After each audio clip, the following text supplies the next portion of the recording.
Hello everyone, welcome to my channel. My name is Rashi Goel and in this video we are going to solve 3 power x plus 3 power x plus 3 power x is equals to 9 power x and we have to find the value of x. So let's start with the today's video solution.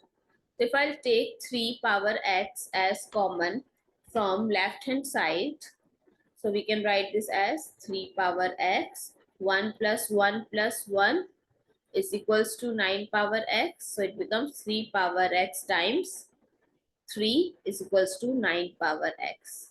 So 3 power x, I'm going to divide it by both sides.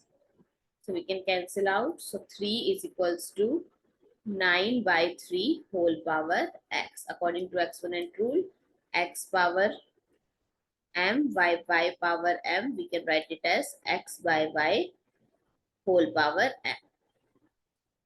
So 3 is equals to 3. We can cancel out 9 with 3 times.